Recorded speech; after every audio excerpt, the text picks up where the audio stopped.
what's up, World Mobile Nation? Welcome to Dap Central, your home for everything blockchain and crypto.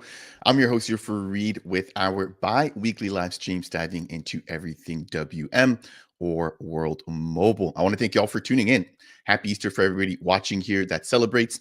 As always, I'm going to be joined by a couple of guests here. We do have an additional special guest who's joined us on a few streams as well. So let's go ahead and jump straight on into the introductions. First and foremost, we've got Cal, aka Clover Notes. Welcome aboard. How are you? Hello, Fareed. I'm doing well. GM to everyone. Happy almost Easter. Thanks for having me here. How are you doing? I'm great. I'm fired up. I don't know, man. I feel a little excited, not just about everything going on with World Mobile, but just in general. It's springtime here. Springtime all over, but it's one of my favorite times of the year. The sun's finally out, and I've got a couple of things to do after this that I'm looking forward to. So, how about yourself? I'm good. It's the reverse over here. It started raining. It's really gloomy and it's weird because in LA normally it's super sunny, so quite the opposite. But yeah, I feel like stuff are brewing for World Mobile, so I'm excited to be here. Talk a little bit about it. Yeah. Speaking of brewing, we've got a little coffee conversation going on there with Zimcoin Ada. Thank you for tuning in. We've got Mundelbert, hopefully I'm pronouncing that correctly, who's just got his coffee there as well. Appreciate you guys all joining us here for the live stream. Next, let's go ahead and bring up the man himself, Reverend Rob. Hello, how are you, Rev? Hi, how's it going? It's pretty good, man. Pretty good. You guys didn't match today. What's going on with that? Um, Laundry day. I don't. I had the same hat on as Cal backstage, and I decided to switch it real quick before anybody saw me. But that was slick. I have that the black one right here, so I was like, I better change that so we're not matching. Yeah. What WM merch don't you have? I think that's the question to ask. Anything with a flat bill, you guys can keep. I want nothing to do with flat bill hats. Those are for people that I don't want to be like. I probably just lost some fans right there. I'd pay to see you in a flat bill. Down south here in the US, I think a lot of people love the flat bills, but I'm more of a bent bill kind of guy too. So, anywho, we've got laundry day coming in here from Zim. Let's go ahead and bring up our special guest for today's show. Again, everybody, thank you for tuning in. We're going to jump into all the WM stuff here in just a minute. We've got the Web3 cat, Manny, community manager. Welcome aboard. How are you? Hey, how's it going, everyone? Happy Easter to all those that celebrating it. Good to be here as always.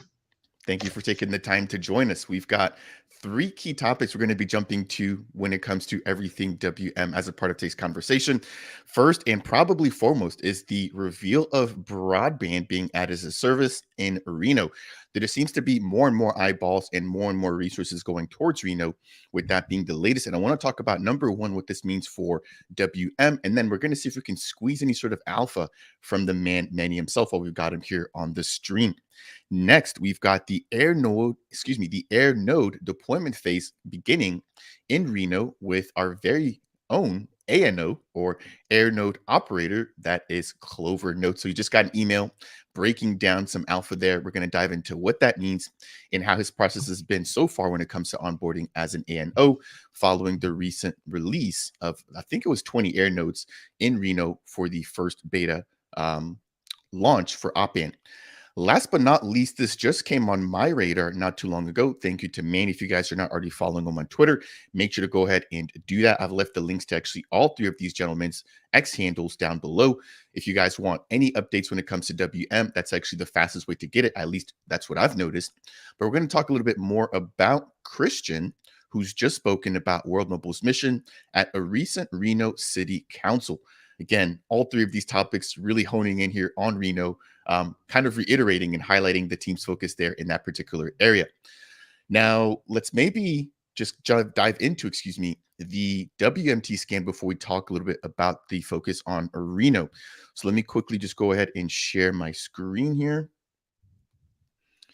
And we have, as it stands, a market cap of 123 million. When you come down to the total amount of air nodes, we're just shy of about 1,500. And we now have over 9.3 terabytes of data being consumed in the last 24 hours, nearing 70,000 users. If I'm not mistaken, I recall taking a look at these stats about a year ago, where we only had about 400 to 500 air nodes. We were excited about 4.5 terabytes of data, and we're extremely happy about 18 to 20,000 users. So numbers continue to double. We're just about 700 days in when it comes to the network uptime. Any sort of just general thoughts surrounding the overall deployments? I personally haven't seen a lot of air nodes being deployed in Zanzibar as of late. Maybe I've just missed those announcements, but I'll turn it over to Clover Notes, Rob or Manny, to maybe just kind of touch on anything that they've noticed here when it comes to WMT scan, either when it comes to the air nodes themselves or anything when it comes to the consumption or the air node host or revenue. I'll jump in there. So I'm really excited that we're almost gonna hit 1,500 air nodes. I mean, it's been a really good year. We've been seeing a good deployment. I think we got 8 in Zanzibar and 8 in Pakistan this past week, and I'm really excited to see air nodes in the U.S. I mean, we've seen them from Christian on Twitter, and they're rolling in pretty fast there. So I'm really excited to see those pop up on WMT scan, and also I'm excited to see all of the customers that are going to be tied up to those air nodes as well. So yeah. Now, Fareed, Rob? if you go back to the map there real quick with the WMT scan. If you go up, and first of all, I don't know why you're in light mode. Dark mode is the way to go. Go click on just click on the circle over Zanzibar real quick.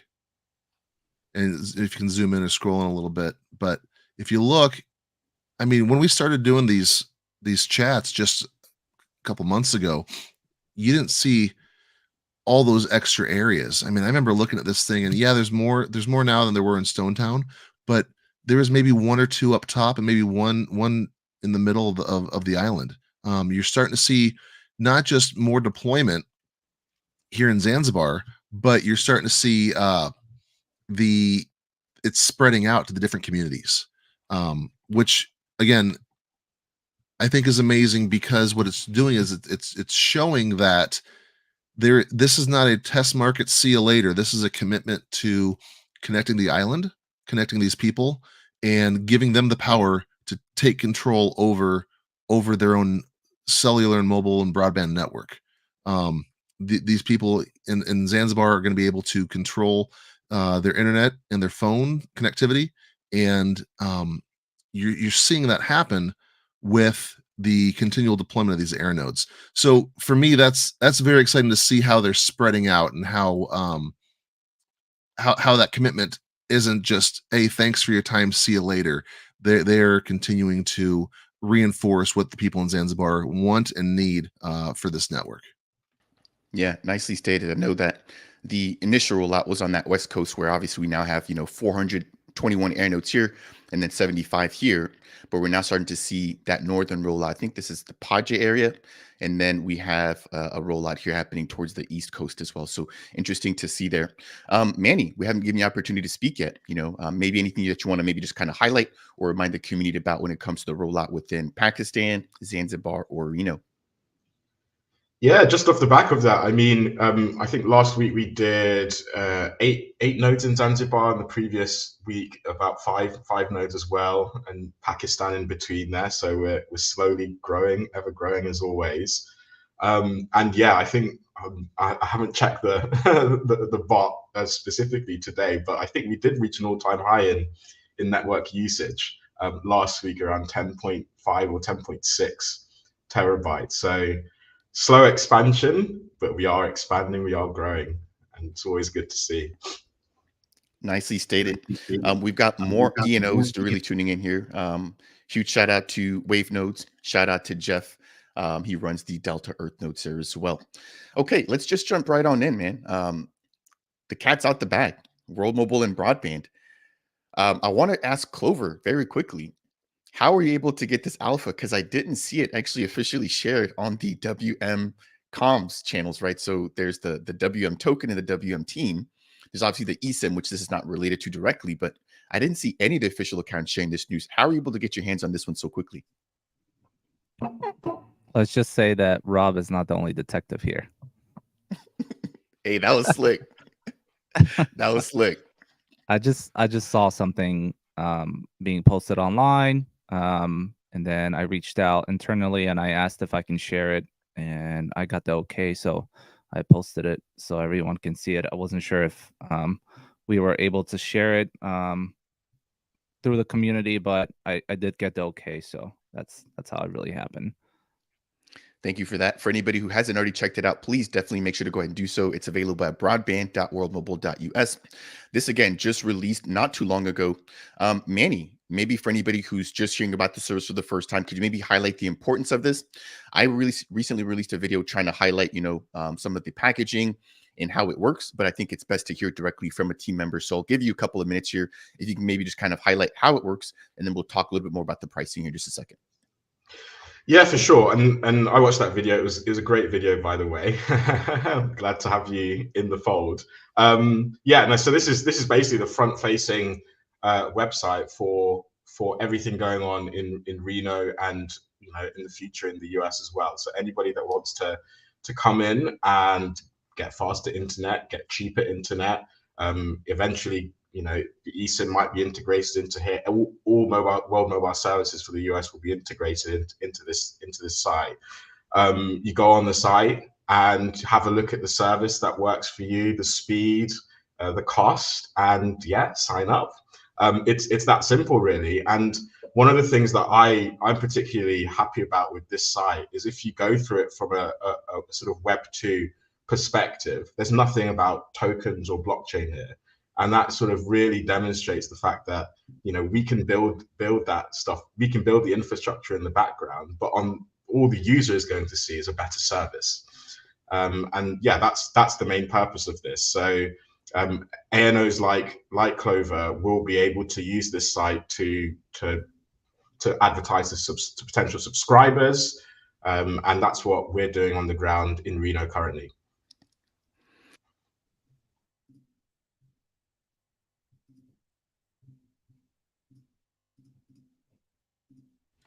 Farida, I think you're on mute there.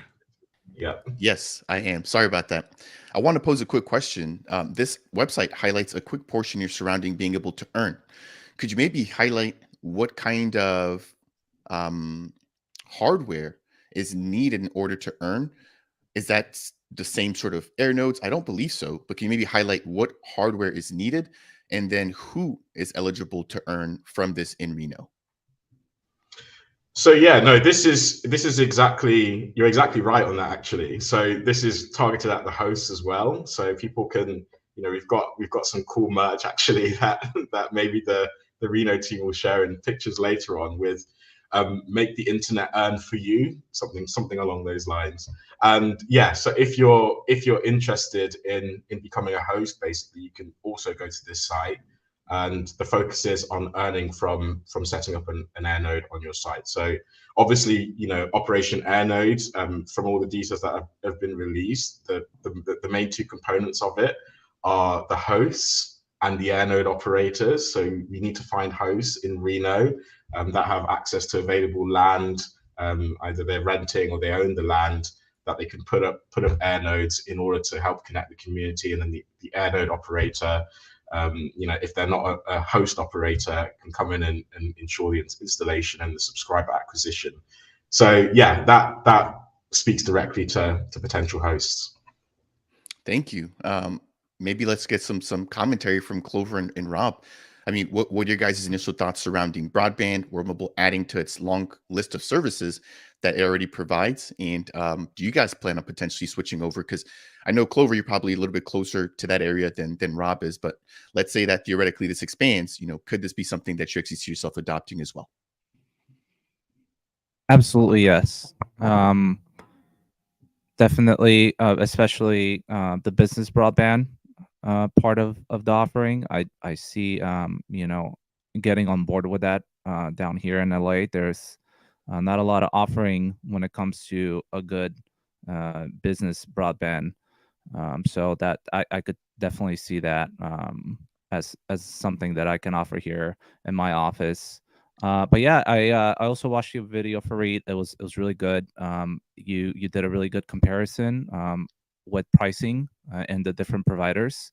And yeah, I feel like this World Mobile Broadband, it's the first steps into, as it says on the website right there, affordable and reliable internet service for your home and for your business as well. So I feel like there's like three parts that are exhilarating and exciting on this. The first one, obviously, you can connect your home. There is a pricing provided there, and I feel it's reasonable for a service that's just launching right now in Reno. I feel like once this expands to other cities, we'll probably see those pricings a little bit lower. Also, the second part is the fact that you can connect your business as well. And like I said, that's something that's quite interesting to me. I do run a business, so I know the importance of having a faster and a more reliable speed, and the importance of that. And obviously, the third part would be the fact that you can actually, earn from it. As it says on the website, you can like turn your rooftop into a revenue stream. So I feel as this is a very quick way to acquire hosts, and it's a very smart way to turn your rooftop into earning revenue. Not only that, but again, you can connect your neighbors and all of that good stuff that comes with broadband. So it's definitely an exciting thing to see coming out from World Mobile. Nicely put. And before I jump over to Rob, I want to thank the community also, right? Because as a creator, I don't always get everything right. One of the things that I didn't actually keep in mind was when I was running that comparison in my video was the difference between megabytes and megabits. And so a lot of people came in there and were letting me know, hey, make sure that you understand the difference between both of those, which I'll definitely make sure to keep in mind moving forward when it comes to the speed that these different packages provide. Interesting concept though here with the ability to earn. I wonder, and again, Manny, I'm sure you guys probably talked about this, but being able to earn to the point where that offsets the cost that you're generating, to where you're basically having free internet, right? Could that be a scenario that plays out to where I have so many neighbors that I'm helping out that I'm earning more than my actual bill is? Therefore, now it's basically me getting paid to provide my community internet. No, exactly. That is the objective. We're building a sharing economy where the people who need the service can provide it to their peers as well and get paid for it. So that is exactly the point. And the people in Reno are can we say lucky in the sense that they're going to have the opportunity, even sort of beyond the air node operators, remote air node operators as well. They can have the opportunity to see this in action for the US. So yeah, no, that is exactly the plan. Thank you. And Rob, I know I got you on hold here. I want to go ahead and tackle this question. So again, this was one of the things that I tried to do a good job of breaking down in my video. Please, guys, go ahead and check this out. This is coming in here from John Nick. Is it me, or is this pretty expensive? I think this sort of has the same sort of feel to it when we got a very similar question about the eSIM launch, right? Where people were saying, hey, my data services or my data packages are a lot more cheaper in my area. And I think for that, it was like, hey, you may not necessarily want to use the mobile eSIM all the time. That's sort of like a backup for an emergency case, or when you're traveling abroad where, you just need that quick access for something very temporary. Now, I highlighted this in my case. I do think that the package pricing right now is a little bit higher in my personal area, but I'd love to hear about your guys' areas as well, right? Because you guys are located in different areas. But Manny, could we see the pricing change? I would assume so, especially as the economy grows and there's more hosts available. So could you maybe kind of touch on this here? Because again, I think it's probably a question a lot of people have that I personally can't answer, but I think that you could at least give us a little bit more insight about that. Yeah, of course. I mean, in the end, what is being built here fundamentally is a business too. So it is a business model, and it will be competitive, with local providers as well. I think a lot of research, without going, obviously, pricing is a sensitive topic, so without going into sort of all of the fundamentals that go into how we set our pricing, the team on the ground have done a lot of research, and this is what they've come out with initially, and it's working. It is working. So you can expect, if the competitive landscape changes, the price will change to reflect that, to ensure that both the air node operators and hosts are getting what they need. Awesome. Thank you for that. We've got an additional question coming here. I'll let this one simmer while we give Rob an opportunity to speak. But this is coming in from Shane. Why don't we offer discounts until we have a customer base instead of charging high prices initially? And we've got some commentary coming in from Doug Nasty as well. Well, that depends. The big monopoly companies will offer low prices for a yearly rate, but then they'll up the price, once that promotion runs out. I could definitely attest to that. Cox actually does a lot of communications here down south as well, where they get you in with the promo deal for a year where the rates are extremely, extremely competitive.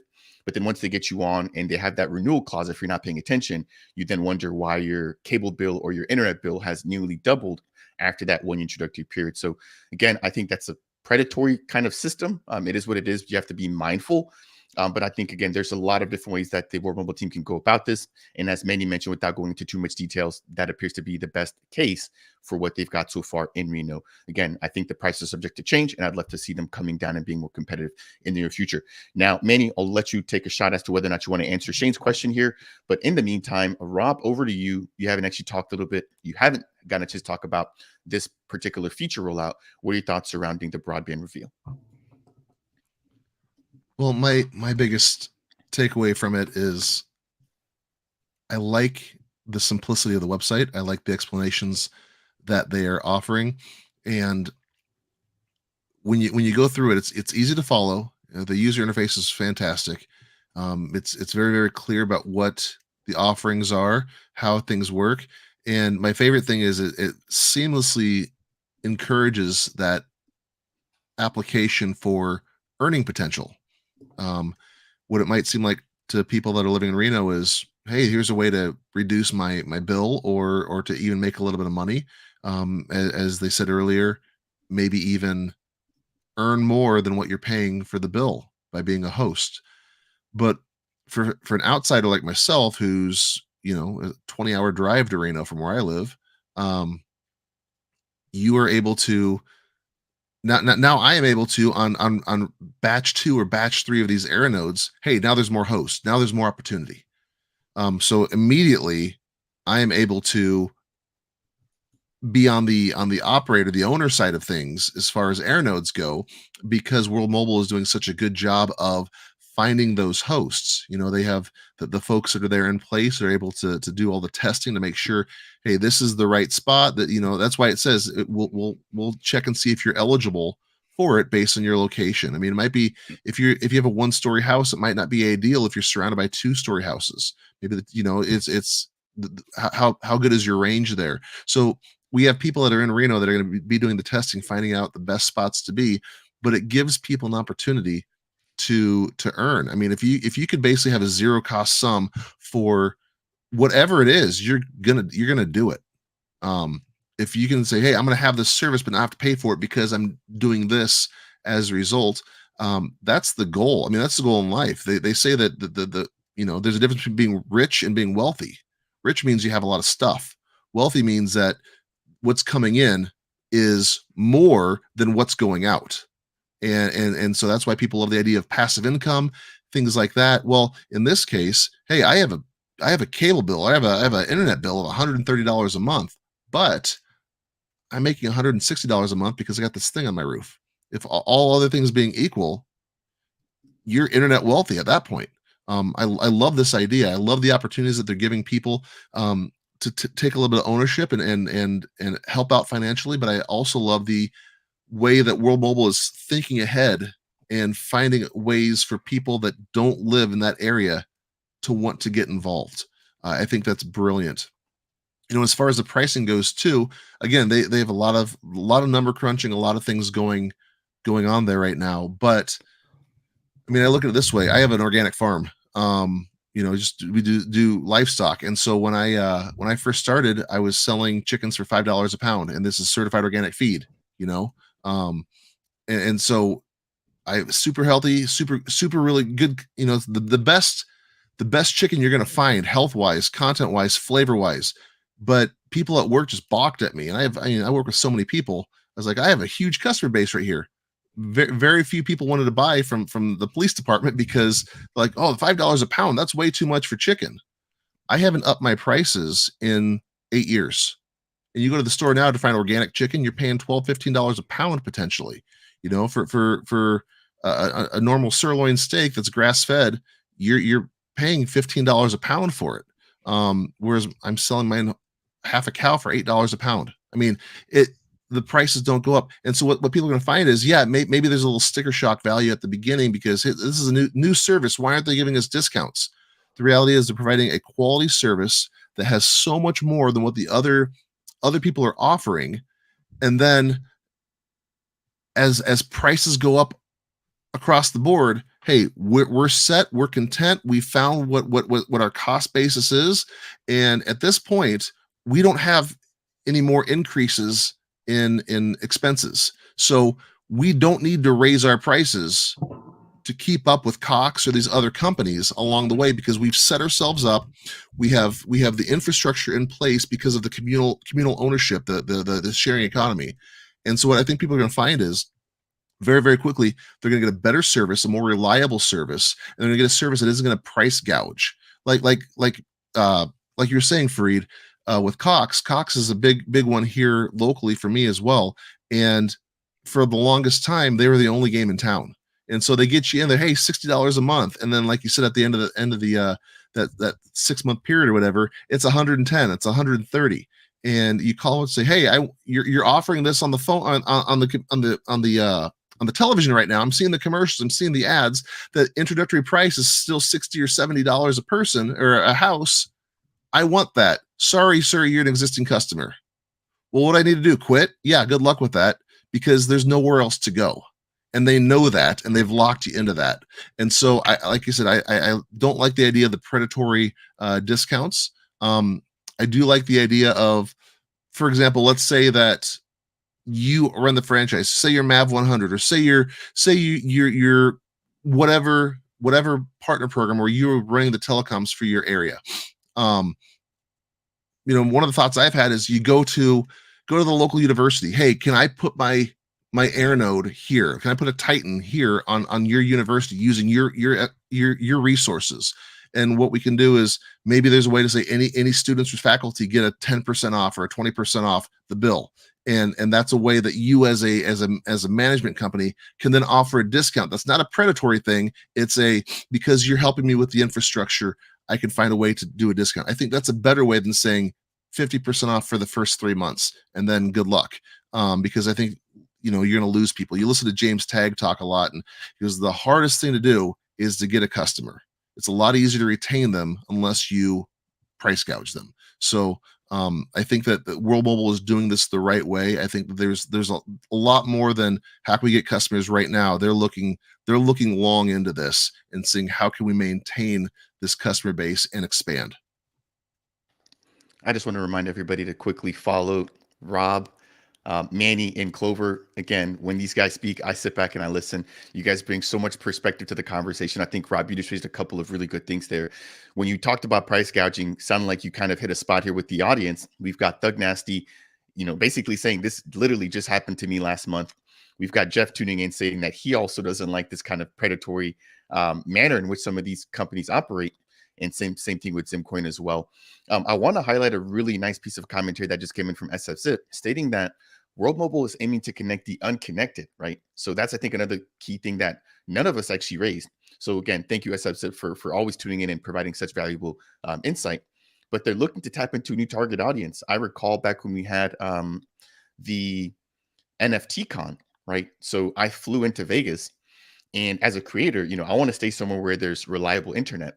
And I was highly surprised at how many places that I would look at to rent out as an Airbnb that would post their internet speeds, and it was like 40 or 50 megabytes. Some of them didn't have internet. I'm just like, wait, this is like in Vegas. I'm thinking there's a lot of money here. This should be very well developed. When you think of Vegas, you're thinking of somewhere where they've got everything that they need. And so that was a really big eye opener for me to be at an Airbnb just a couple of miles in terms of a radius away from like the center of the city with such slow internet speed. So I think, again, while this might not necessarily fit everybody's current price point, when you're in an area where there is little to no option, at least this gives people the opportunity to try something new. In addition, we had some commentary. Let me see here. I got to find it very quickly. This is coming in from Earth is Heaven, stating that they're paying $55 a month. As I mentioned earlier, and as many kind of confirmed, what if the roles are flipped? What if you're getting paid to provide internet to other people? That could be a huge key for people to ditch their existing providers now, because they're earning, right, instead of paying monthly to get internet. So I think, again, World Mobile is providing a different sort of offering here. In closing, the last thing that you touched on there, Rob, was collaborating with people. I imagine there are areas, for example, like college campuses, that get hundreds, if not thousands, of people in terms of foot traffic. I think the biggest thing is just allowing these people that already have high traffic areas to understand this is what you stand to benefit when you incorporate an air node or tight node, whatever that hardware is in your area. And now you're a service provider and you're able to add an additional revenue stream on top of whatever else you already currently have going on in an area where you're going to be getting traffic regardless, right? So it's like you may as well take advantage of that and provide a new offering there as well. So really great points there being brought up by Rob, Clover, and Manny. Any maybe sort of like last or closing thoughts surrounding anything we've touched on so far? Yeah, I mean, yeah, as you said, these are all great points that have been raised already. I think Mickey was on a space a few days ago on Wolf Web3 and talked about exactly that. One of our differentiations is the model we're using as well. And it's great. It's always great to see the community really understand like what we're doing. We're connecting the unconnected or the poorly connected, which is, it will be evidenced by, I guess, we want to go through the Zanzibar site here, but it's all about the quality of the network. If you've never had this quality before, ever, or you've just never had internet, then the price really doesn't. It does matter, but it matters less compared to comparing with others on the market. I mean, in the UK here, I deal with exactly the same problem. I had to call up my provider. And I'm not struggling for internet here, but I had to call up my provider, and they told me I could have a 30% discount. They didn't, out of nowhere, they didn't get in touch and tell me that of their own benefit. I had to challenge them to get that. But World Mobile is doing it completely the opposite way. Yeah, I think one thing that's going to be key is just going to be the reliability, and I think with the sharing community, hopefully we're able to have much stronger reliability, just like we've seen with Cardano nodes and how Cardano has yet to go down compared to some of these other sort of centralized entities. My internet, which is AT&T provided, actually went down for about 24 hours right before I had a call with somebody else. And the thing that surprised me the most was that they didn't call me to let me know that there was an outage until I called them. But then in addition to that, I had to ask for them to provide me a benefit, which they did. They basically said, hey, we're going to remove a portion of your monthly bill due to the fact that, we kind of messed up. We had this outage. So I think there just needs to be a better job of communicating. And then just when it comes to uptime. So I'm really looking forward to seeing how the reliability and how the uptime is for the World Mobile Sharing economy. Before we move into the next topic here, maybe we just do a quick lightning round. There's been a lot of focus on Reno. Rob, Clover, Manny, and Manny obviously probably have the most insight, but where's the next sort of target city? Again, I know that there's been a real sort of highlight about the need for reliability in Reno, but I'd love to hear what you guys think could potentially be next in the United States.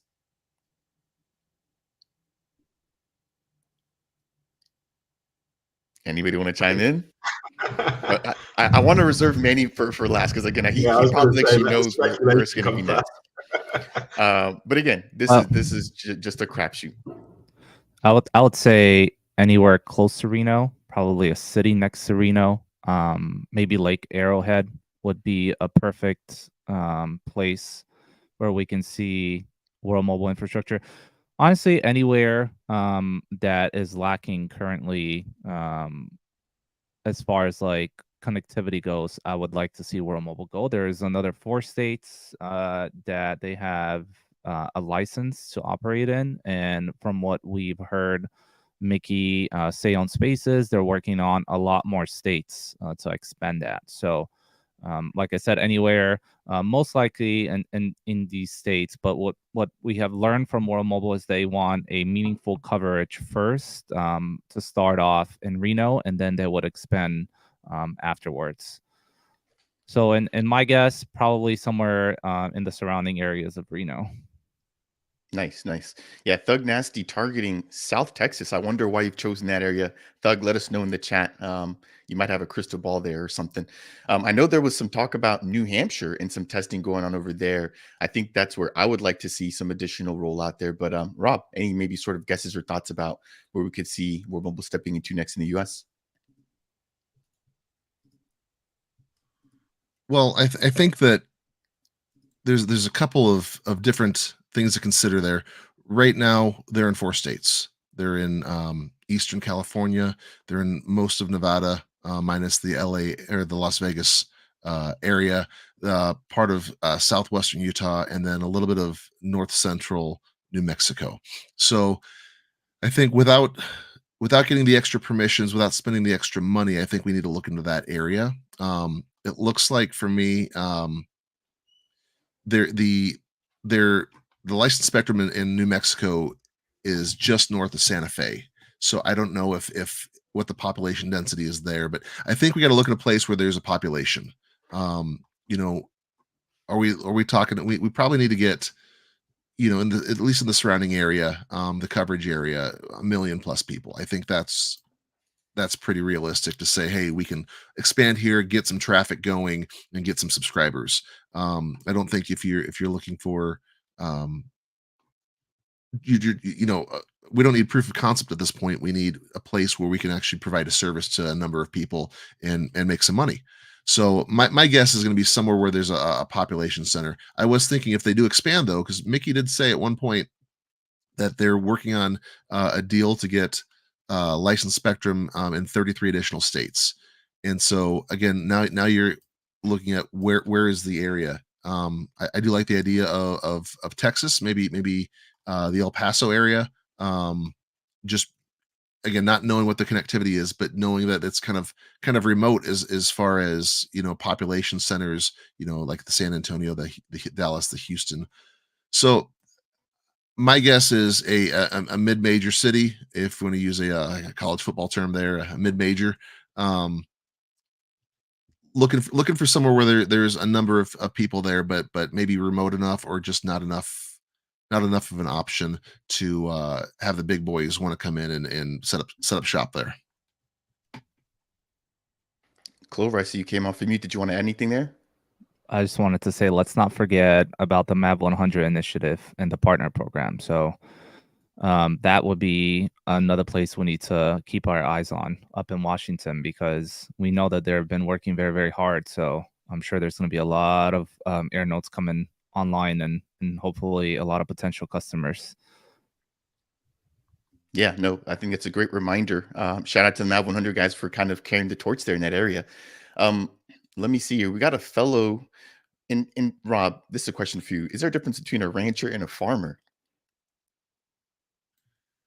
I think my basic understanding is a rancher is somebody who has tons of land and they don't do much with it. You graze the cattle, you move them from field to field, and that's about it. You think about like with Texas and stuff. You're looking at not a lot of grass grows. You look at the cow density of a field, and where I'm at right now, you could raise a cow on 2 acres, and so that's kind of as long as you rotate properly with the grass, give it a chance to replenish. You can say usually 1 cow per 2 acres. So if you have 50 acres, you could probably raise up to 25 cows. In Texas, it's something like in some of these places where they have these big ranches, Montana, Wyoming, places where it's a bit more arid, grass doesn't grow as much. You're looking at maybe 20 to 25 acres per head of cattle, as opposed to 1 to 2 acres. I mean, if you get down to 1 acre, you're doing a really good job rotationally grazing. That's a farm. A ranch is something that you don't really have to maintain as much, other than maybe cutting some scrub. But yeah, a farm is going to be very, very heavily, intensely managed, whereas I think a ranch is going to be a bigger open area where you just kind of let things go and kind of just keep track of stuff. That's my uneducated opinion. No, I mean, you're a farmer, so it's not uneducated. There's a reason why I asked you for your insight there. Doug Nasty saying, yeah, you're spot on. So, Doug, fellow rancher, thank you for tuning in. Got an interesting question here coming in from Jeff, and I think this is what I was kind of touching on earlier, right? Based on customer's address, can we automatically suggest that they consider being a host? Currently, the customer must take the initiative to apply. And I think that that's true, right? So, like, for example, with Reno, I'm not sure how you would contact them, obviously not door to door, but figuring out some way to say, hey, we know there's X amount of businesses or X amount of residential areas here where there's a lot of high traffic. Could we reach out to them, let them know about World Mobile, and then onboard them? So Manny, has this been something that the team has talked about? What are your thoughts surrounding Jeff's input here? Yeah, for sure. I mean, the team in Reno on the ground are employing a variety of marketing efforts and exploring a series of channels that can identify, once they've identified locations, that have a high density of potential connectors.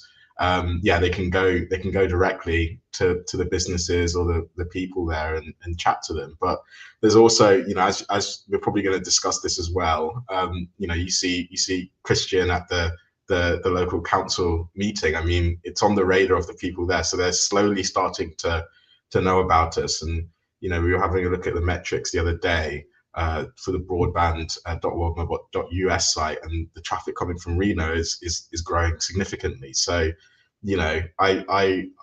it's a combination of two. Like, once we're taking all the effort right now to be on the ground, but after a while, I feel like a lot of people will start to come to us. Nicely said. Looks like we got a follow up here from Jeff. So he says, I was actually thinking of a potential customer going onto the broadband website. So, Jeff, maybe I misunderstood. I think you might be asking, how can World Mobile get in contact with potential customers in that area? Again, I'd love to hear any of the panelists' thoughts here surrounding that. I do want to take a quick moment here as you guys think a little bit about that, to just plug in the Zanzibar website. So this was what we are talking about earlier.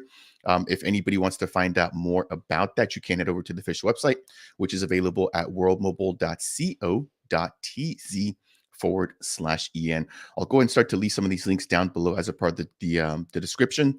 But again, this was just sort of the hub when it comes to everything with the rollout in Mozambique.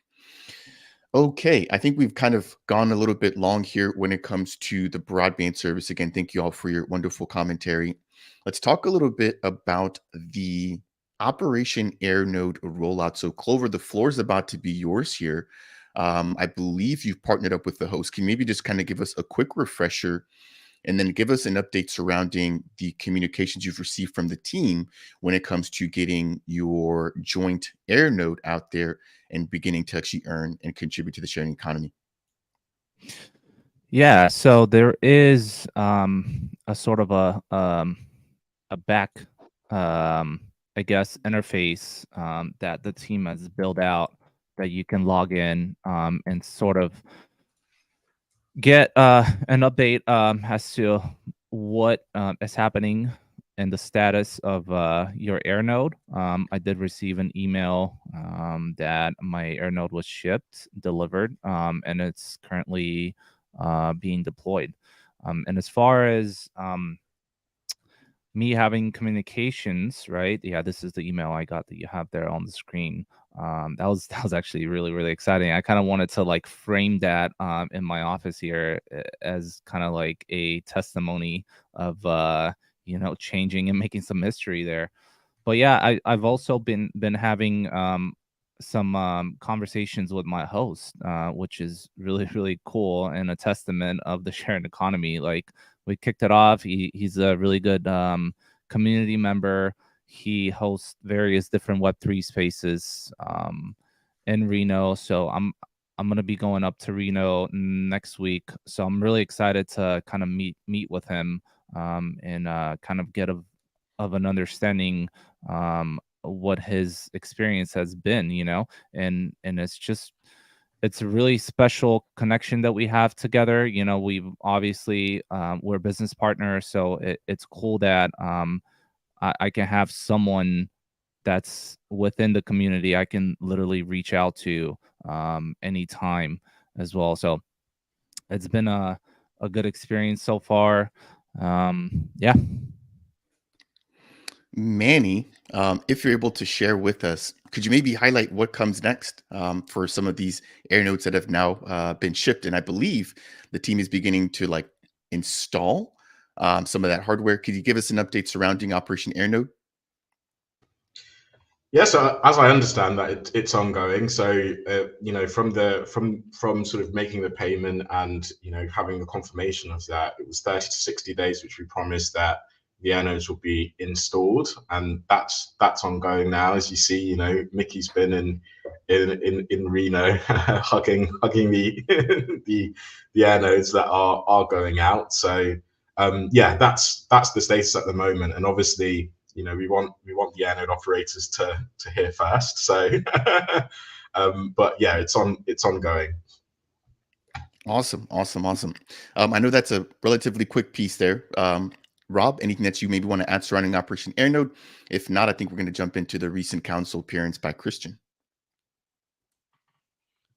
I love what they're doing. I think that they have a big vision, and that vision is a lot of times much bigger and much more thought out than what we even know or what we anticipate. And so I'm very, very excited to see how this is going. It's going at a good pace, I think, and I think that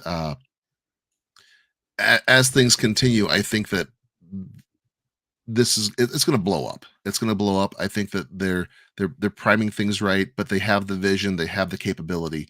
Um, this is definitely a huge step in the right direction. I totally agree. We have Hydrex, a fellow ENO here, asking it'd be great to get a show, excuse me, a host on a future show. I'm more than happy to, and that actually extends to yourself as well, Hydrex. I know that we've talked about potentially getting you here on the channel. You don't always have to turn your camera on; it's completely okay. You can go audio only, but I think you provide a lot of value to the community, and you're definitely more than welcome to join us here for these live streams. So, really great suggestion, Cal. Extend that offer to the host if they're not camera shy and they're willing to jump on and, talk a little bit about their experience. And same thing to you, Manny, right? If you're in touch with any hosts and they want to jump on and talk about their experience, I think that'd give us a little bit of insight, right? Surrounding how people from outside of World Mobile kind of feel jumping into the ecosystem. So want to just quickly highlight that. And again, thank you, Hydrex, for all your contributions. Let's jump into the very last segment for today's stream. I want to quickly play a 3.5-minute video. This was shared on Manny's Twitter earlier. We have Christian speaking about World Mobile's mission at the latest Reno City Council meeting. So I'll need you guys to just confirm if you guys are able to hear the audio. Let me just make sure here. Let me know if you guys can hear this coming through. If not, I will go ahead and try to fix it. Christian Reese, followed by Barry Levinson via Zoom, followed by Tracy Wilson.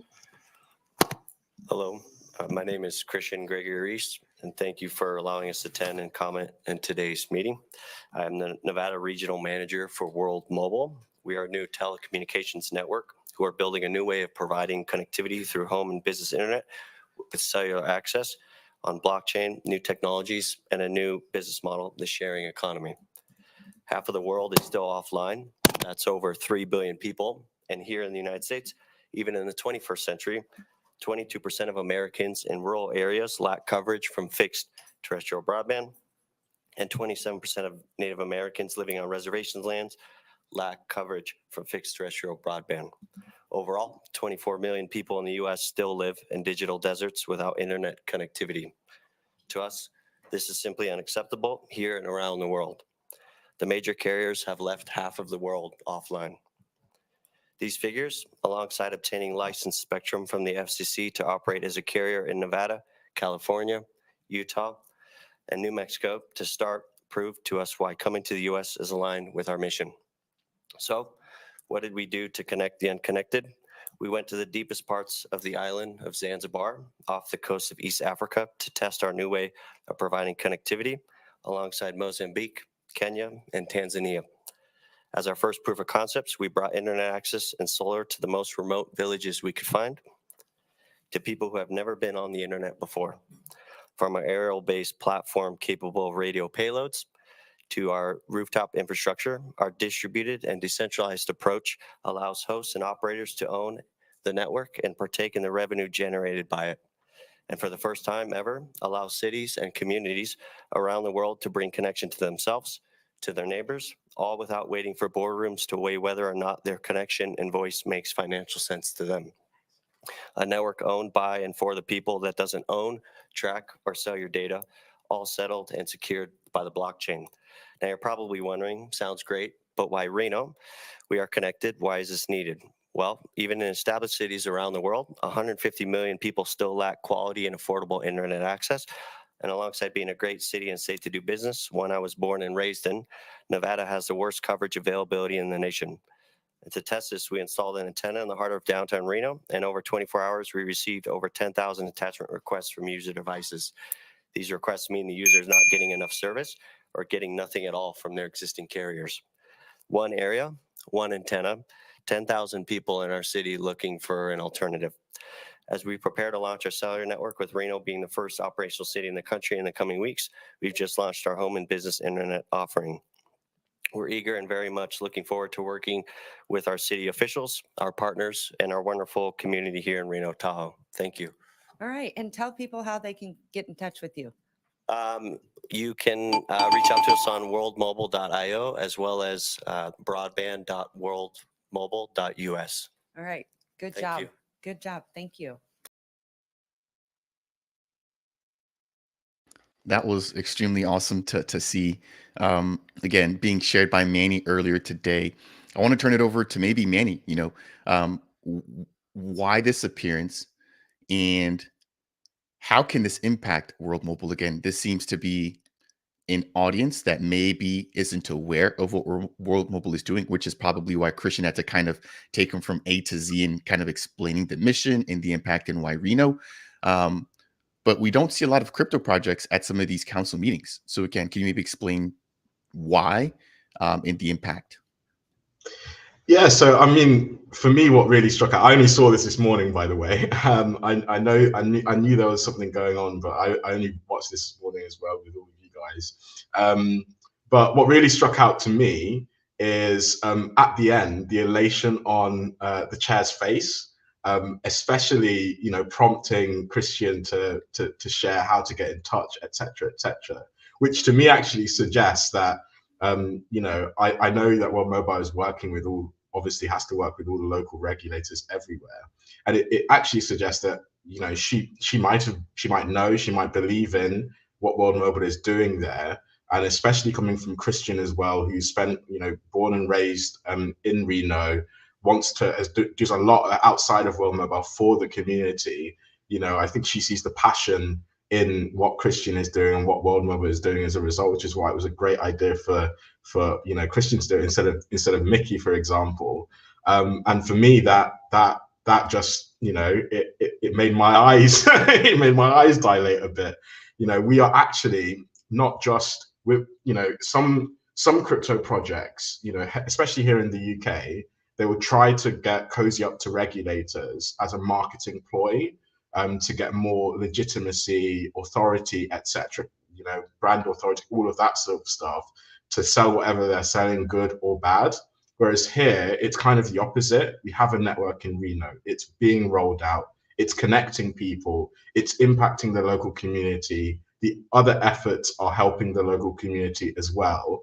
And I feel like this was just an opportunity to present this to the audience there that will understand it and that need it, and it already has the backing of the people listening. So yeah, that's sort of my take on it. Thank you for the insight. And I want to, before I jump over to Rob and Clover, highlight a comment that came in a while ago. Let me see if I can quickly find it. This was surrounding certain types of grants, and I think we actually had Clover responding to it. Let me see if I can get it up here very quickly. I apologize. This is coming in from Zimcoin. I hope that World Mobile takes advantage of the ACP program in the US, where the government pays for the internet for those in low economic brackets. This will help with onboarding and brand recognition. I think that's 100% true. Unfortunately, and I think Clover confirmed this, he states that ACP is unfortunately no longer funded as of April of 2024. The reason why I bring this up is that this seems like a potential initiation for World Mobile to be included for maybe any sort of state-specific programs or offerings that may be focused or targeted towards aiming to connect the unconnected, right? So I think beginning to foster that relationship, beginning to propose the solution to people outside of just the traditional consumer space or outside the traditional crypto space is the way to go moving forward, right? So as you mentioned, Christian being born and raised there, I think probably had a bigger impact than somebody like Mickey coming in to do it, even though he's probably given that spiel a million times, right? But I wanted to just quickly highlight that I think this opens up the potential runway for more adoption from these sort of state-run entities to keep World Mobile in the conversation when opportunities arise. So Clover, Rob, you guys maybe want to touch a little bit about what your guys' thoughts are surrounding this appearance by Christian. Sure. I think that it's big. I've attended city council meetings here where I live, and one of the things that I really liked is that he was approaching his time, which is a 3-minute cap, and then he finished, and they asked for follow-up. Hey, how do we get in touch? They seemed very, very cheerful about what he was saying. I think they recognize what World Mobile was offering, and they wanted more. They wanted to make sure that it was on the record that there was some follow-up there, that World Mobile got that recognition and that way for people to get in touch with them. One of the things that I noticed, it kind of goes back to what you were just talking about with the ACP and the different grants and things. I liked what Christian talked about with the Native American population and the specific reservations and places that are really unconnected. Here where I live, we got fiber a couple years back. The company that came in got an $8 billion grant from the federal government to install fiber throughout the state of Iowa.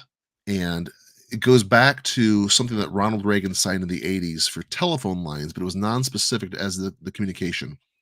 And basically what Ronald Reagan signed was a bill or a mandate that said that people in rural areas deserve the same access and connectivity that the people in the big cities have. And so it was a way that the people in the outskirts and the rural communities out on the farms were not being excluded from what's happening within the country, getting that news and that information, that connectivity. But it was non-specific. At the time, this was only about telephones, right? That's all we had, telephones and fax machines back in the early 80s. But because of the wording of it, it went to now the internet. And so when the government was giving out grants, there's actually a federal law that says that people deserve connectivity, and the feds will help compensate for that if the connectivity is not there and there's not the infrastructure or the state support to build it.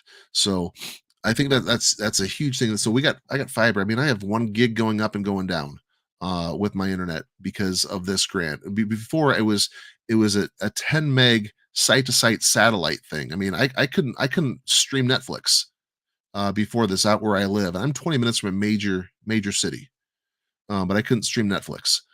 And I went from 10 megs to 1 gig up and down. So I think that there's definitely some opportunity there, especially for people who want to bring this.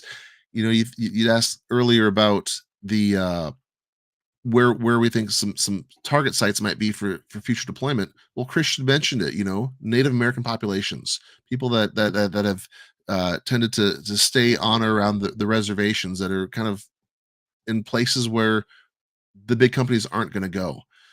So the ability for World Mobile to come in and do that and actually allow people to host and to make money and do those things, this is going to be huge. I think that the people in Reno, the city council, the mayor understand that. I think they're excited about it, and the fact that they're entertaining World Mobile at their city council meeting, the possibilities for this area are immense. People recognize what it means, and I think that we have the right people in the right places making this happen. It's very, very cool. Nicely put. Before I go over to Clover, as Christian was speaking, he mentioned the state of coverage in um, Reno, and I took it upon myself very quickly to see if I could actually find more information. And so let me see if I can bring this up really quickly, and then Clover, we're coming over to you for some of your thoughts. So this is a map of the best and worst states when it comes to coverage based off of speed, price, and access. Surprisingly, I don't see Reno here. So I'm not sure. I mean, this I think goes back to 2023. But what I do see is in terms of the worst, Alaska leading, West Virginia, Arkansas, Kansas, Massachusetts. Now, this is going by states, right? So technically, Reno is in a state. But then we got Louisiana. I'm surprised. I didn't think Louisiana was bad, but I guess when you take a look at the grand scheme of things, it's not that great. Mississippi, Montana, Missouri, and Hawaii. Some of the top states include Washington, which we talked about, MAV 100.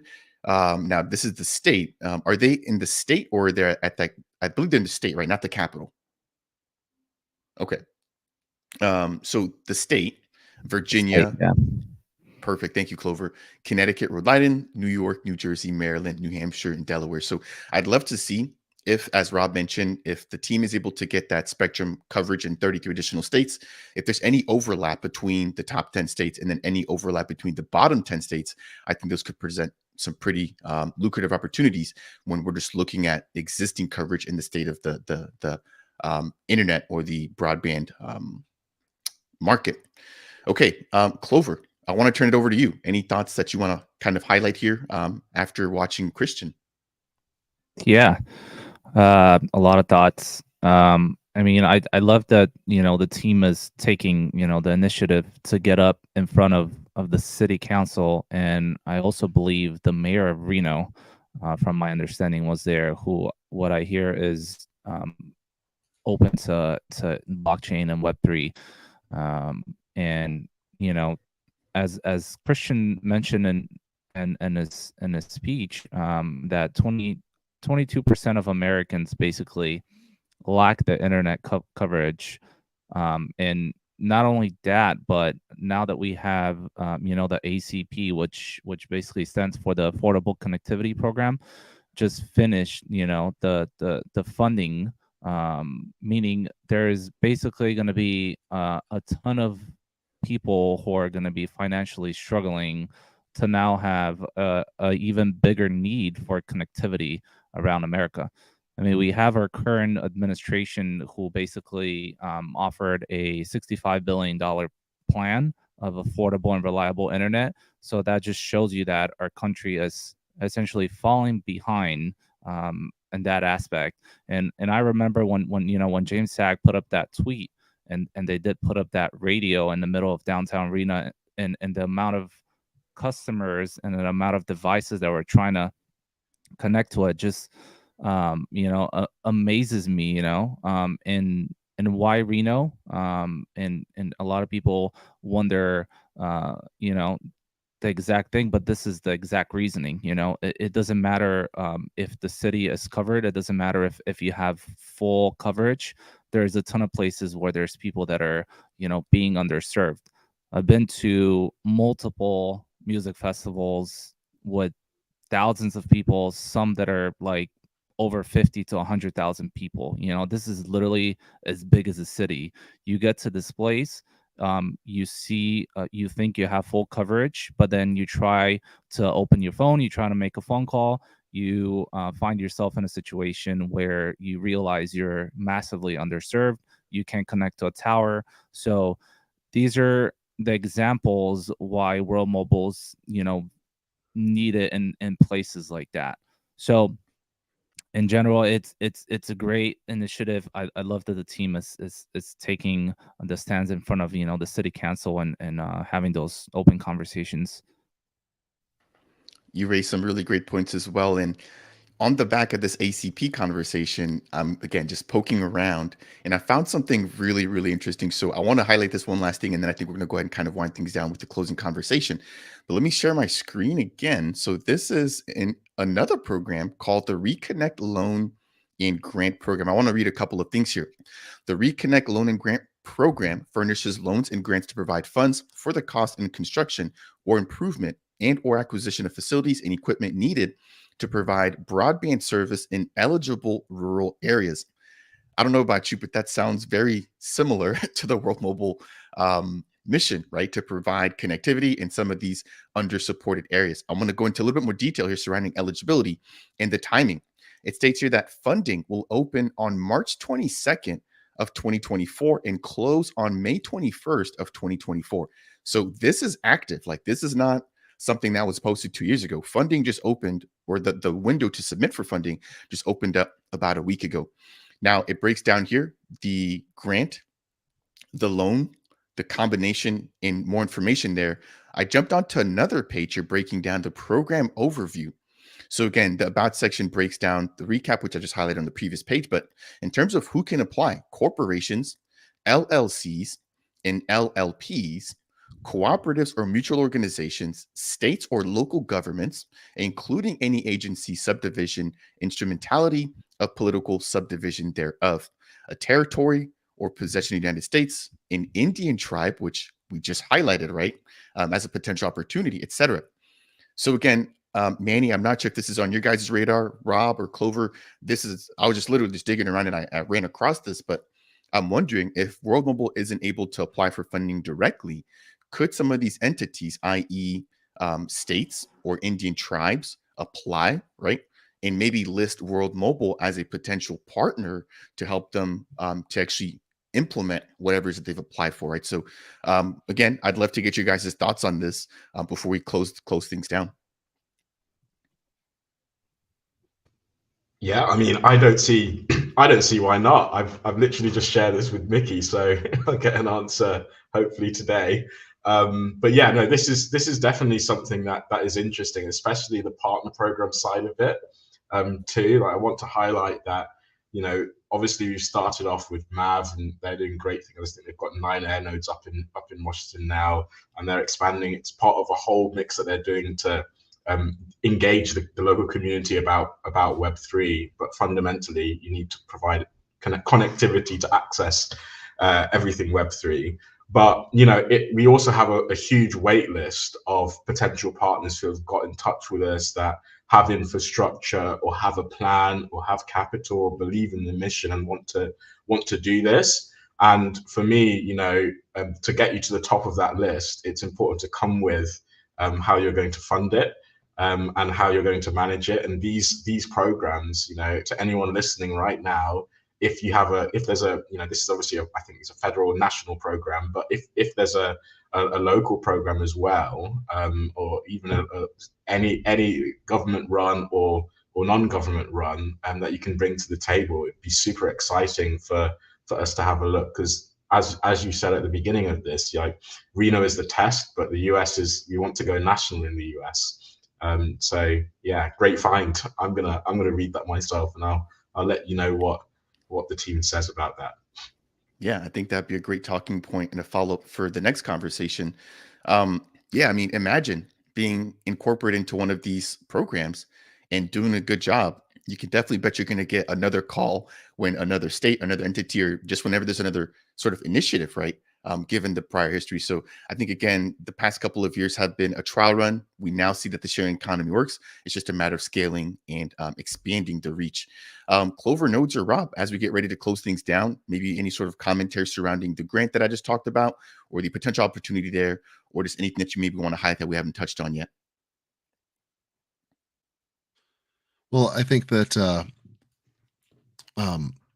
there's going to be more opportunities even when this one closes. I just look back, you know, you said the dates on that were 2022 to 2024. I look back, and that $8 billion grant I told you for the state of Iowa, I signed papers for my fiber in November of 2020. So that's obviously something that they were working on much prior to that to get the rollout happening. So even if this one is closing soon, there will be more. But I think that's what they're doing. The government will throw money at things to fix a problem, and especially if you can come in at a lower cost or show an opportunity. I think there's some real possibilities there, and I think World Mobile, it's a no-brainer when they can say, hey, look, we can do this. Not only can we do this, but we have governments calling us all over the world, begging us to come to their countries, say we're in demand, we want to work in the United States, but what are you going to do for us? How are you going to help us out? And I think that if the right types of negotiation, there could be a lot of opportunity there to get some funding to really make this thing explode. I have to bring this up. I mean, this is like a match made in heaven. Again, I'm just continuing to dig around here. And some of the prerequisites or requirements when it comes to eligibility for these areas just appear to be exactly what the World Mobile mission is. So, number one, it has to be an area that lacks sufficient access to broadband, where at least 90% of households in that proposed area lack sufficient access to broadband services. Number two, it must be able to serve all premises in the PFSA. I need to dig in a little bit more about that. But the number three, to also be in a rural area. So again, I think this could be a huge opportunity here for World Mobile. And Manny, you can definitely bet I'll be asking about this in our next follow-up. Clover, over to you. Any sort of closing thoughts that you want to provide to the community? Yeah, no, I just agree with everything you guys are saying. Seeing these funding programs and these grants is just a testimony, and it's just obvious that our country is struggling and there is a major problem with connectivity. Not only our country, not only our people, but also mobile network operators. They're struggling to keep up with the demand that's coming from all of the users using data. I'm not sure on the exact numbers, but year on year, there is more and more need for connectivity everywhere. Not only in digital deserts, not only in places where there's obvious need for connectivity, but in overpopulated areas as well. Just like I said, the festivals and all of these other places. You get a bunch of people grouped into a place, and all of a sudden you find out that you're not you're definitely underserved, and there is a need for affordable and reliable connectivity that World Mobile offers. Clover, I appreciate that. Rob, any closing thoughts here for the community?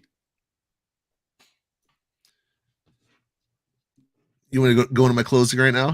How much time do you got? Go for it. And then Manny, we're coming to you. Do it. All right, let's go. I look at World Mobile and I just think about what this means for people. I love telling the story. People are probably tired of hearing it. That when I first learned about World Mobile, it was because of the Smart Village, and I ran upstairs. I was downstairs in the basement watching on my computer, and I ran upstairs, and I had the link on my phone, and I showed it to my wife, and I said, I want to do this. And at the time, I thought I was going to be buying a street light with a solar panel to provide a little bit of connectivity and a little bit of light for a village that was had no power. That's what I thought we were doing with World Mobile. Give them a little router and a little internet and a charging station and make some money off of that, but also provide an opportunity. Like this is cool. For it to go from there to what we're doing now, we're talking major broadband. We're talking one of 52 carriers in the entire country. We're talking internet service provider. We're talking mobile network. This is humongous. The opportunities to be involved with World Mobile are innumerable. It's a crypto based company, at least as far as the back end goes, where you can own a token. This is inaccurate to say, so please don't take this as financial advice or anything. The team would probably even dispute me saying this, but it's not a publicly traded company. But what there is a token. I view that as, in a way, in my own rationale, kind of like a stock. You own this token. The price can go up. That'd be great. So if you want to get involved that way, there's a way. Buy a cryptocurrency.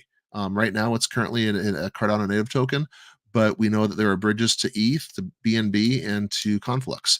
And I think that as the blockchain part of this opens up and the ION network starts up, there's going to be a lot of people from other crypto communities coming in. It's not going to be a Cardano centric thing anymore. I think that we're going to have a humongous influx of people who believe in this mission, not in a specific cryptocurrency, which I think is good to avoid the maximalism and tribalism that we get. So there's an opportunity to own a cryptocurrency. Price might go up, price might go down, just like a stock. You can own air nodes. We've talked about this on this space today. You can buy an air node and connect people. You put an investment down. You don't even have to be there to host it. You can just own it. You can do some things on your end of it. Work with your business partner, just like Cal's doing. Cal doesn't live in Reno, but Cal owns an air node in Reno, and he's able to work with his business partner there. The host, somebody who lives there, is putting this thing up on either their house or their business. And all of a sudden, now Cal is operating with a partner in Reno, and he's able to make an earning from that, which is fantastic. In the places where they are deploying right now, it's Reno. Soon it's going to be everywhere. You can say, hey, my house is in a good spot. Let's put something up. And all you got to do is just make sure that you pay your power bill every month, and all of a sudden now you're getting paid by the company to help provide service to your neighbors, to other people, to people driving by. I thought it was really important what Christian said there on that call that we watched. 10,000 connections in a 24-hour period. But that wasn't for everybody in the area. That was for people who could not get solid connections through the AT&T, the T-Mobile, the Verizon towers. That was people who couldn't connect to their normal carriers that they used. It wasn't like, hey, this is the best thing here. It's like, it's not working for you. Come over to our thing. We're going to see that in these areas where there's low connectivity, where the towers, the companies haven't provided enough infrastructure for it to work.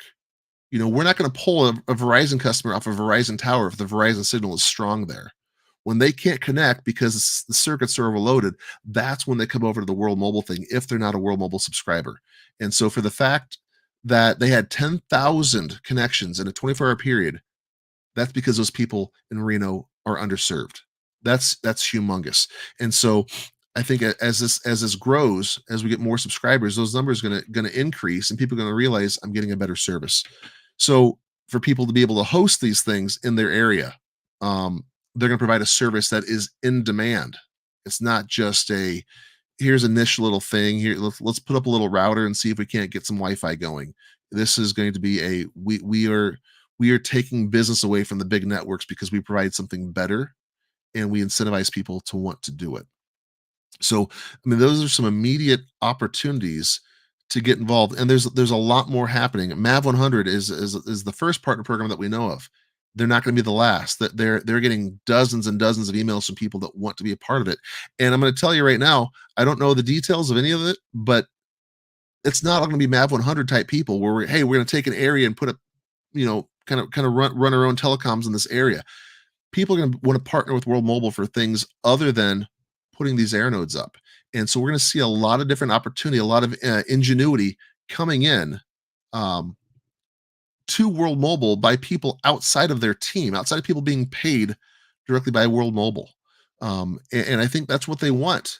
That's they have the ambassador program that Manny talks about. People can apply to be an ambassador at World Mobile and help push the message. People can apply to be a partner of World Mobile and bring their unique skills and talents to help push World Mobile to a wider area. There's so many different opportunities there, and my hope is, for me, here in the near future, I want to leave my job as a police officer, and I want to be full-time World Mobile. That doesn't mean that I'm getting hired by World Mobile, getting a paycheck every month. It could mean that I'm doing something that I'm generating income because of what I'm doing to help World Mobile from my position, not as a member of their team. And I think a lot of people feel that way. There's a lot of different opportunities there, whether you're going to be an Earth node operator, buying the NFT, you're going to buy an air node, you're going to buy the token, you're going to participate somehow in the sharing economy. Just numbers and numbers of opportunities, and I'm missing a ton of these as well. I know there's going to be, there's scan for points on the phone. There's going to be a different type of a node that you're going to be able to run from an Android phone here very soon, the Unity node. So many different things are going to be happening, and again, having those opportunities is huge. Speaking of going full time into something, I want to ask everyone that's watching this right now, if you would go to YouTube, if you're watching this on X, click on the link and go to YouTube, and I want you to click on subscribe and follow to Fareed's DAP Central channel. What happens is when you run a YouTube channel, they pay a certain amount if you have a certain number of subscribers and a certain number of minutes watched. I subscribe, I watch all of Fareed's videos, and you give him the thumbs up and the like. It helps the algorithm. But what that's going to do is, as Fareed grows his channel, and he's growing, he's the number one influencer in Cardano for the, he won the award in 2023 for the Cardano Summit for the number one influencer. He's growing, and as you can tell, the content that he provides is incredible. If you watch his videos, he gets those minutes watched. That's going to increase the amount that he can make getting paid by YouTube to make additional content. If you subscribe, that's going to increase the algorithms as well. Fareed wants to be full time as a streamer and as an influencer and as a content creator. And I think that we can help him with that. It looks like over 600 people watching on Twitter right now, on X right now. If you guys click that link, that's going to help his stuff. Fareed deserves it. He's amazing. And I think that everyone needs to help support the people that are pushing what we're trying to do here with World Mobile and with the other content that Fareed provides. So please go ahead and like this space, subscribe to Fareed. He deserves it. He's well worth it. And anything that you follow, anything that you watch that Fareed puts out, you're going to learn from, and you're going to be better for it. So with that, I'm jealous. Cal is going to be in Reno next week, and unfortunately, some things came up that I'm not going to be able to go to. I am so jealous of what Cal is going to be doing and learning and experiencing. And I look forward to seeing Cal for sure, if not sooner, for sure at Rare Evo, where the Earth Node Alliance got a booth, and we're going to be the World Mobile community is going to be on the center floor at Rare Evo in August in 2024.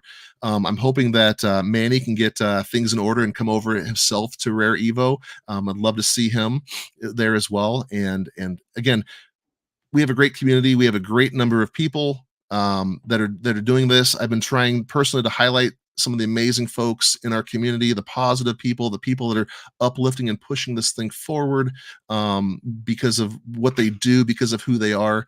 And so if you've seen any of my tweets recently, I know several people within this community. There's people I don't know yet, but I'm trying to make sure that the amazing people get highlighted, because there's so much negativity in our world. There's so much FOMO, and there's so much FUD going on just in general, not just with crypto, not just with World Mobile, in life. And so looking for things that are positive. We have some amazing people here, some people that I care deeply about, good friends, Fareed, Manny, Cal Clover here. You guys are the tip of the iceberg. You guys are amazing, but you're the tip of the iceberg for the amazing people that we have in this community. I love being a part of this. I love the fact that I'm able to come on these spaces and talk with you guys. And so I'm grateful for all three of you. I'm grateful for the opportunities here, but we're doing something. We're connecting the unconnected, but the way to do that is to connect with each other and move this mission forward. So you guys, thank you so much for letting me ramble. But I'm inspired, I'm encouraged, and I'm very, very happy to be a part of this. I am extremely thankful to have you on board. Your commitment, Rob, has shown, again, not just through this, right, which we do this regularly now, but with the support and creation of the ENO, and just your commitment to always being steadfast when it comes to teaching and staying up to date when it comes to World Mobile. A lot of the community, I think, is very much behind you, Rob.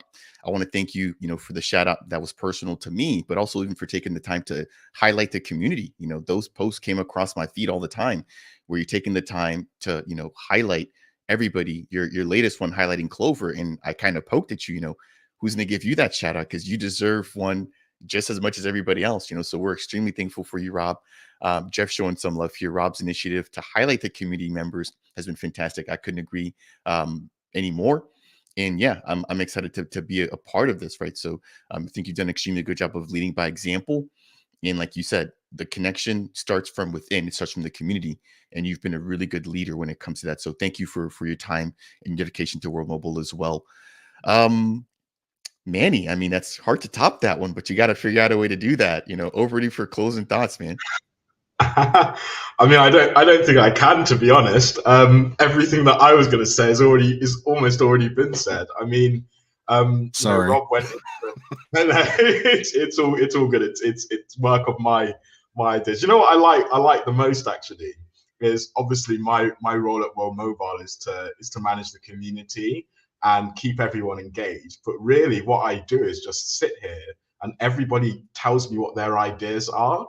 And it's my job literally just to coordinate and make those ideas happen. So that's what I really value about everyone here that's watching, Rob, you, Fareed, Clover, the ideas that come through, and I can see them come through with so much passion for what we're doing, makes our lives easier. And also it keeps you guys engaged. So that's fantastic. But as I said, Rob went through all the things that you can do. Like, we are building the sharing economy, and there's from just holding WMT or just posting about the problem of connectivity online, all the way up to what Clover's doing, becoming an air node and earth node operator, MAV, and connecting Washington, all of that sort of stuff. You can join at every level, and we'd really like that, because we're building a project that is community driven. It's the first of its kind in the world, in terms of not just in the world, in terms of the industry as well. And the scale of the problem is massive. It's 3 billion people, so we need as much help as we can. But I also want to sort of point out as well, if you know me well, I don't talk about the speculative market a lot, because I don't actually care too much about that. I care about the technology behind it and solving problems. But we are at a crucial inflection point here. I just went to my local shop and I heard people talking about crypto. And what we're doing at the same time is we're expanding in Reno, expanding in Zanzibar, expanding in Pakistan, expanding in other countries. We're rolling out new products like the Unity node. We're bringing back the eSIM and doing more on that to come, for example. So we're about to prove that we can take the hype that is fueled by speculation, turn it into something that generates revenue, solves a global problem, and will be here to stay. So if this whole cycle theory of this market is correct, by the next one, we will be a sustainable, revenue generating, profitable business solving a real problem.